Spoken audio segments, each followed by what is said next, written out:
देखिए sir 43 number question देखिए क्या कहता 43 नंबर क्वेश्चन देखिए 43 क्या कहता है कि एक आदमी कुछ वस्तुएं 5400 रुपये में खरीदी और उनमें से 2/3 भाग को कितना 5% लाभ पर बेच देता है।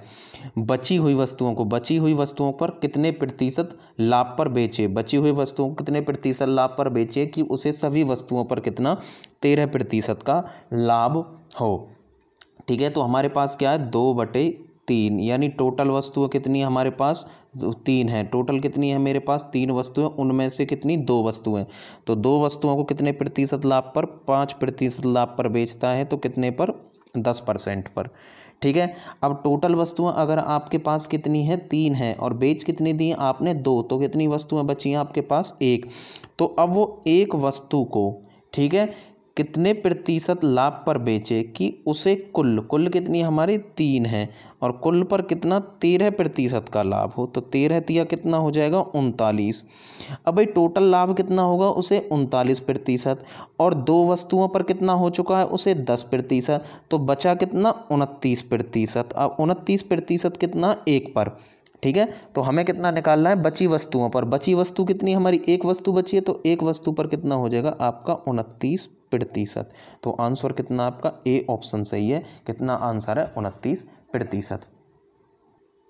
देखिए सर 44 नंबर क्वेश्चन देखिए 44 नंबर क्या क्वेश्चन कहता है कि एक आदमी क्या है कि एक आदमी कुछ वस्तुएं कितना 1,89,000 में खरीदी, उनमें से 3/8 को 12% लाभ पर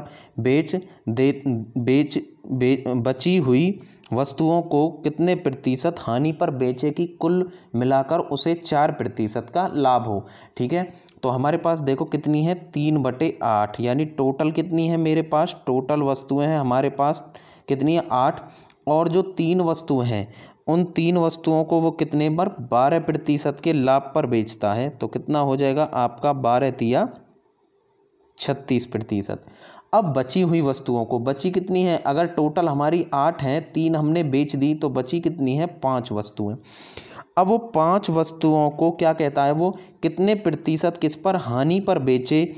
ठीक है, कि उसे कुल पर, और कुल कितनी हमारे पास 5 और 3 8, कुल पर उसे कितना 4% का लाभ हो, तो 4% का लाभ कितना 8 चौक कितना हो जाएगा 32%। देखो 3 वस्तुओं पर उसे प्रॉफिट कितना हुआ है 36% का और टोटल पर कितना प्रॉफिट हुआ 32% का, तो आपको लॉस कितना हुआ, आपको 4% का लॉस हुआ है। ठीक है, तो 4% का लॉस हुआ है, हमें कितना सिर्फ 1 यूनिट का मान निकालना है, तो 1 यूनिट का मान निकालेंगे तो कितना हो जाएगा आपका 4/5%। तो कितने के लॉस पे बेचेगा उसे 4/5% के लॉस पर बेचेगा, तो आंसर आपका 4/5 सही है। देखिए सर 45 नंबर यानी 45 नंबर क्वेश्चन देखिए प्रॉफिट एंड लॉस का, कि एक निर्माता अंदाज़ा लगाता है कि निरीक्षण के समय उसकी वस्तुओं में से कितनी 12% बेकार मिलेंगी। वह 7.5 रुपये वस्तु की दर से कितनी 22,000 वस्तुओं का ऑर्डर लेता है। वह अंदाज़ा लगाता है कि कुल खपत पर उसे कितना 20% लाभ होगा, कितना लाभ होगा उसे 20% लाभ होगा। एक वस्तु का क्रय मूल्य ज्ञात कीजिए। देखो सेलिंग प्राइस क्या होगा, सभी वस्तुओं का सेलिंग प्राइस क्या, उसने कितनी वस्तुएं ली हैं 22,000 वस्तुओं का ऑर्डर लिया है, ख़राब कितनी हुई हैं 12%, तो ऑर्डर में वो देगा कितनी सिर्फ 88 वस्तुओं, 88% हटाएंगे तो बटे में 100, और एक की कीमत कितनी है 7.50। ठीक है, उसके बाद उसे क्या है कि कुल खपत पर कितना 20% का लाभ होगा। 20% का अगर फ्रैक्शन बनाएंगे तो 1/5 यानी 5 की चीज़ कोई मैं 1 के फ़ायदे से बेचूंगा तो कितना कमाऊंगा 6, तो 6/5 ये क्या आपका कॉस्ट प्राइस है और ये क्या है आपका एसपी यानी क्या है सेलिंग प्राइस। यानी हम कह सकते हैं कि ये क्या आपका 6 यूनिट का मान निकल के आया। ठीक है, अगर आप 1 यूनिट का मान निकालोगे तो यानी 6 एसपी बराबर कितने के बराबर है इतने के, और 1 एसपी बराबर कितने के हो जाएगा आपका 22,000। ठीक है, 22,000 गुना में 88 बटे में 100 गुना में 7.50 और बटे में 6, 1 यूनिट का मान आ गया। हमें क्या निकालना है 5, तो 5 यूनिट का मान यानी 5 CP बराबर कितने का आ जाएगा हमारे में, गुना में 5। हमें कितना CP निकालना है, हमें एक वस्तु का क्या निकालना है, क्रिया मूल निकालना है, और 5 वस्तुओं का क्रिया मूल हमारा ये निकल के आया है। अब क्या हमें एक वस्तु का निकालना है, तो एक वस्तु का क्रिया मूल कितना हो जाएगा हमारा 22,000 बटे में 6 गुना में 88 बटे में 100 गुना में 7.5 गुना में 5, और इसके बटे में कितना लिखेंगे हम भाई, ये 5 है तो इसके बटे में कितना आ जाएगा आपका, 1 यूनिट का मान निकालोगे भाई, 5 यूनिट का 1 यूनिट का मान कितना आएगा 5।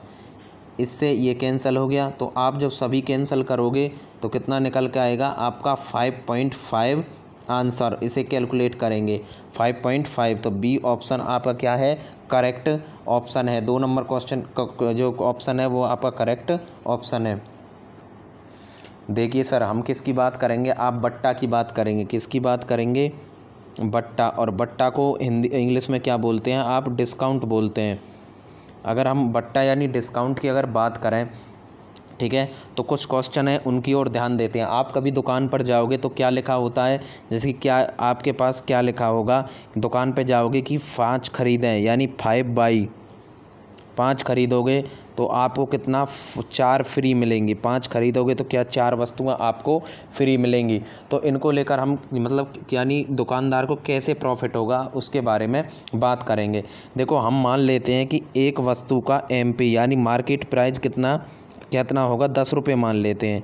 ये हम क्या मान लेते हैं, लेट मान लेते हैं। अब हमारी 5 वस्तुएं खरीदेंगे और 4 वस्तुएं यानी फ्री मिलेंगी, तो दुकानदार के घर से कितना जाएगा, 9 वस्तुएं। तो 9 वस्तुओं का मार्केट प्राइस के बराबर जाएगा, तो 9 वस्तुओं का मार्केट प्राइस कितना, 90 रुपये। अब हम ये भी मान लेते हैं कि 5 वस्तुओं का उसे सिर्फ SP मिलेगा। भाई 5 वस्तुओं का SP मिलेगा तो कितना मिलेगा उसे, 50 रुपये मिलेगा। ठीक है, यानी उसके घर में से कितने 90 रुपये गए हैं। ठीक है, कितना गया है 90 रुपये, और उसे प्राप्त कितना हुआ है 50 रुपये। ठीक है, तो कितने का उसने छूट दिया, उसने 40 रुपये की छूट दी है। यानी डिस्काउंट अगर परसेंटेज निकालेंगे तो उसका कितना हो जाएगा 40 बटे, यानी जो डिस्काउंट परसेंटेज का जो फॉर्मूला होता है वो होता है डिस्काउंट अपॉन में MP यानी मार्केट प्राइस इंटू 100, ये होता है फॉर्मूला। तो डिस्काउंट परसेंटेज अपॉन में कितना हो जाएगा 90 इंटू कितना हो जाएगा आपका 100, 0 से 0 कैंसल। हम अब देखो 4/9 है, हम जानते हैं कि 1/9 का अगर फ्रैक्शन परसेंटेज 11 सही, 1/9। अब आपको कितना निकालना है 4/9, 4/9।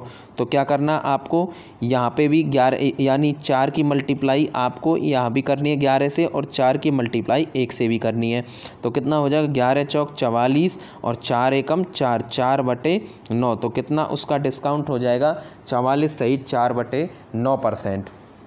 ठीक है, आगे देखो, आगे और अच्छी तरह समझ में आएगा। देखो जी क्या कहता है आपका नेक्स्ट कहता है, नेक्स्ट आपका क्या कहता है कि अब की बात 3 बाई कितनी खरीदनी है आपको, 3 बाई करनी है। ठीक है, और उसके साथ कितना 3 बाई गेट 3 फ्री, यानी 3 खरीदो और 3 ही उसके साथ फ्री मिलेंगी। वही करना है आपको, यानी दुकानदार के घर से कितनी वस्तु गई हैं, 6 वस्तु गई हैं दुकानदार के घर से। यानी एक वस्तु का मार्केट प्राइस आप फिक्स कर लो, एक वस्तु का मार्केट प्राइस हम 10 रुपये मान लेते हैं। दुकानदार के घर से कितनी वस्तु गई हैं, 6 वस्तुएं, तो 6 वस्तुओं का मार्केट प्राइस कितना हो जाएगा 60 रुपये हो जाएगा। अब यानी उसे कितनी 3 खरीदनी है, यानी खरीदने वाला कितने रुपए दे के जाएगा, सिर्फ 3 वस्तुओं की कीमत के बराबर। तो 3 वस्तुओं का SP बराबर कितना हो जाएगा, इसका 30 रुपये हो जाएगा। ठीक है, 30 रुपये हो जाएगा। अब उसने 6 वस्तुएं बेची हैं, 3 वस्तुओं के उसे कीमत प्राप्त हुई है, तो कितने का डिस्काउंट दिया है उसने, 30 का डिस्काउंट दिया है। अब हमें क्या निकालना है, आपका 30 का डिस्काउंट दिया है तो यानी डिस्काउंट परसेंटेज निकालना है। डिस्काउंट परसेंटेज निकालोगे तो आपका 30 बटे, मैं बताता हूँ फिर दोबारा से, डिस्काउंट परसेंटेज का फॉर्मूला क्या होता है, डिस्काउंट अपॉन में MP इंटू कितना होता है 100 होता है। अब डिस्काउंट कितना मिला है उसे 30 रुपये, तो डिस्काउंट अपॉन में और कितने पे मिला है 60 पे, तो 30 बटे में 60 गुना में 100 कैलकुलेट करेंगे तो कितना आएगा यानी 1/6, और 1/6 है।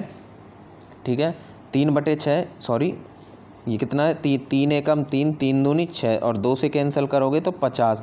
तो कितने परसेंट का डिस्काउंट मिला है उसे? 50% का डिस्काउंट मिला है। उसके बाद देखो नेक्स्ट, देखो नेक्स्ट क्या कहता है, इसी प्रकार का है, थोड़ा चेंजमेंट है क्वेश्चन में। चेंजमेंट क्या है कि क्या कहता है कि आप 5 तो बाई करो, नेक्स्ट में क्या है कि 5 तो आप खरीदो, ठीक है। और उसके बाद क्या गेट होगा आपको, क्या है 4 वस्तुएं आपको फ्री मिलेंगी और प्लस क्या मिलेगा आपको 20% का क्या मिलेगा आपको एक्स्ट्रा मिलेगा, 20% एक्स्ट्रा आपको वो छूट देगा। वही सेम करना है कि एक वस्तु का आप मार्केट प्राइस लिख लो, एक वस्तु का मार्केट प्राइस कितना 10 रुपये मान लो, ठीक है साहब। उसके बाद क्या देखो दुकान वाले के घर से कितना 5 और 1 4 कितनी वस्तुएं गई हैं, टोटल 9 वस्तु गई हैं उसके घर से। तो 9 वस्तुओं का मार्केट प्राइस कितना हो जाएगा आपका 90 रुपये हो जाएगा 9 वस्तुओं का मार्केट प्राइस, ठीक है। उसके बाद उसके घर में कितना आया है, सिर्फ 5 वस्तुओं के एसपी के बराबर आया है कीमत, तो कितना 50 रुपये उसके घर में आया। लेकिन उसके बाद क्या करता है वो 20% उसे छूट भी देगा, ठीक है। अब वो क्या करना है उसे 20% छूट देगा, ठीक है। अब ये आप 50 पर 20% की छूट भी देगा, तो 50 का 20% निकाल लो। अब 50 का 20% निकालोगे तो कितना आ जाएगा, 5 दूनी 10, उसे 10 रुपये की छूट भी मिलेगी। तो कितने पे करने होंगे उसे 40 रुपये। यानी अब क्या निकालना है, डिस्काउंट परसेंटेज निकालना है, ठीक है। यानी कोई चीज़ उसके दुकान में 90 की थी और उसने उसे कितने में 40 में बेच दिया, तो कितने की छूट दी है उसने, दुकान वाले ने 50 की छूट दी है। डिस्काउंट परसेंटेज बराबर क्या होता है, डिस्काउंट अपॉन में MP इंटू कितना होता है 100 होता है। तो डिस्काउंट कितना उसे, डिस्काउंट कितना मिला है उसे 50 रुपये का डिस्काउंट मिला है, कितने पर 90 पर, और गुना में 100। इसे कैलकुलेट करो 0 से 0। अब आपके पास क्या बच गया, 1/9 बच गया। 1/9, 1 को 9 को क्या लिख सकता हूँ 11 सही 1/9। अब क्या करना है आपको 5 गुना निकालना है, तो इधर भी 5 से मल्टीप्लाई करो आप, इधर भी 5 से मल्टीप्लाई करो, ठीक है। तो ये कितना हो जाएगा 5/9। और आगे क्या करना, इस 5 की मल्टीप्लाई आपको 11 से करनी है और इस 5 की मल्टीप्लाई आपको 1 से भी करनी है। तो कितना हो जाएगा 11 पंजे 55 और 5/9 हो जाएगा। तो आपका जो आंसर होगा कितना होगा 55 सही 5/9% होगा।